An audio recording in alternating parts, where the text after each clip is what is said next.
यहाँ पर जो आप ये गत्ते का डिब्बा देख रहे हैं, ये एक बैटरी का डिब्बा है और इस बैटरी के डिब्बे में हम लौकी को ग्रो करेंगे।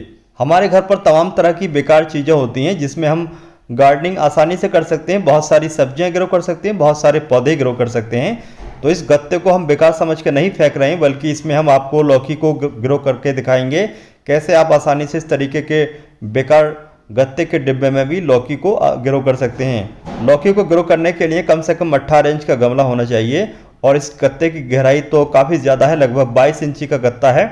अब बारी आती है लौकी को ग्रो करने के लिए सॉइल मीडिया किस तरीके का होना चाहिए। तो जैसे कि ये गत्ते का डिब्बा है, तो अगर हम इसमें मिट्टी भरते हैं तो मिट्टी बहुत ज़्यादा हार्ड होती है, मिट्टी की वजह से ये गत्ता फट भी सकता है और जल्दी गल भी सकता है। तो ऐसा सॉइल मीडिया हमें इस्तेमाल करना होगा जिससे कि हमारा ये गत्ता जल्दी न गले और जल्दी न फटे। तो इसके लिए यहाँ पर जो ये सॉइल मीडिया आप देख रहे हैं, इस सॉइल मीडिया में हमने 30% कोकोपीट, 30% वर्मी कंपोस्ट और बाकी का हमने मॉस का जो होती है उसका इस्तेमाल किया है। मॉस में फंगस लगने के चांस बहुत ही कम होते हैं। इस गत्ते के डिब्बे में सॉइल मीडिया भरने के बाद अब बारी आती है बॉटम साइड में हॉल करने की। किसी भी गमले में आप कोई भी गमला इस्तेमाल करें या फिर कोई भी क्यारी, तो उसके बॉटम साइड में हॉल ज़रूर करें जिससे कि एक्स्ट्रा पानी आसानी से बाहर निकल जाए। तो इस गत्ते के डिब्बे के बॉटम साइड में हम 2 से 3 होल करेंगे जिससे कि जो फालतू पानी है वो आसानी से निकल जाए। जो हमारा ये सॉइल मीडिया है इसमें पानी बिल्कुल भी नहीं रुकता है, पानी एकदम ड्रेन होता है। तो इसलिए एक से ज़्यादा ड्रेनेज होल बनाना बहुत ही ज़्यादा ज़रूरी होता है। इसके अलावा जो हमने आपको ये सॉइल मीडिया बताया है, इस सॉइल मीडिया में फंगस नहीं लगता है और लौकी के पौधे के नीचे वाले एरिया से जहाँ से जड़ शुरू होती है वहाँ से फंगस लगने के चांस ज़्यादा रहते हैं। अब बारी आती है लौकी के बीज को ग्रो करने की। तो लौकी के बीज को ग्रो करने के लिए आपको यहाँ पर कुछ अलग तरीके से बीज की ग्रोथ स्टार्ट करानी पड़ेगी, तभी आपका जो बीज है वो जल्दी ग्रोथ स्टार्ट करेगा और पौधा भी हेल्थी बनेगा। तो इसके लिए यहाँ पर हमने 7 दिन पहले जो लौकी के बीज थे उसको कागज़ में लपेटने के बाद उसको गीला करने के बाद इस डब्बे में रख दिया था। अब चलिए हम देखते हैं क्या रिजल्ट मिला है, बीज की जर्मिनेशन स्टार्ट हुई है या नहीं हुई है। तो चलिए कागज़ को खोल करके देखते हैं और आपको दिखाते हैं कि जो बीज की ग्रोथ है वो स्टार्ट हुई है नहीं हुई है।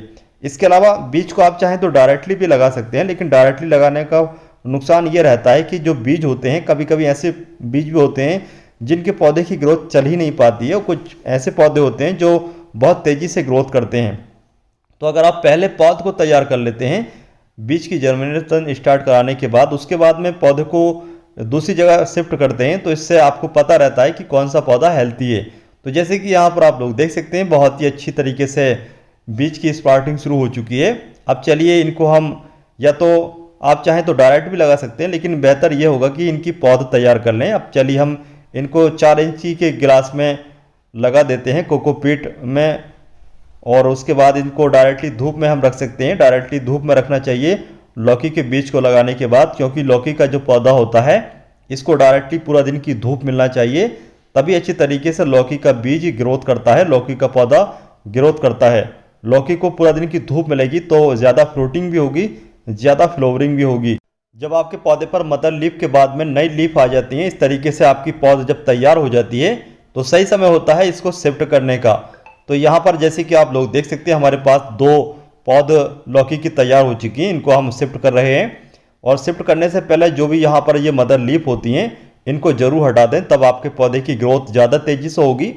और इसको आप निकालने के लिए थोड़ा गिलास को साइड से दबा दें और इस तरीके से आपका जो रूट बॉल सहित है पौधा आसानी से बाहर आ जाएगा। अब यहाँ पर दूसरे जो सील्डिंग है इसकी भी लीफ को हटा देते हैं और इस तरीके से दोनों साइड से दबाने के बाद आसानी से इसको बाहर निकाल लेते हैं। आप लोग देख सकते हैं रूट सिस्टम बहुत ही अच्छा बना है। अब चलिए थोड़ा सॉइल मीडिया को हटाने के बाद इस तरीके से रूट बॉल के हिस्से वाले एरिया को इस तरीके से रखने के बाद साइड से अच्छी तरीके से सॉइल मीडिया से इसको ढक लेते हैं। और यहाँ पर हम दूसरा पौधा भी लगा रहे हैं, इसके बाद में इस तरीके से साइड से आप अच्छी तरीके से दबा दें जिससे कि पौधा ढीला न रहे। और उसके बाद में आप इसको अच्छी तरीके से पानी देंगे, पानी इतना देंगे जिससे कि नीचे जो आपने बॉटम साइड में हॉल किए हैं वहाँ से पानी बाहर आ जाए। पहली बार में पूरा सॉइल मीडिया गीला करना ज़रूरी होता है, तभी आपके पौधे की ग्रोथ स्टार्ट होगी।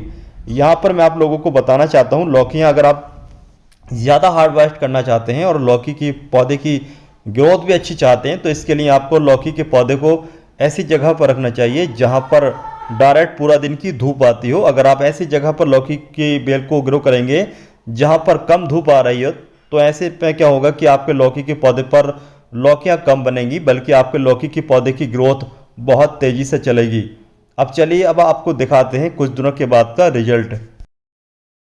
इस बैटरी के गत्ते के डिब्बे में लौकी के पौधे को लगाए हुए पूरे 5 दिन का समय हो चुका है। 5 दिन के बाद का ये रिजल्ट है। तो जैसे कि आप लोग देख सकते हैं हमारे लौकी के पौधे पहले से बड़े हो चुके हैं, पौधों की ग्रोथ बढ़िया चल रही है, पौधे एकदम ग्रीन और हेल्थी हैं।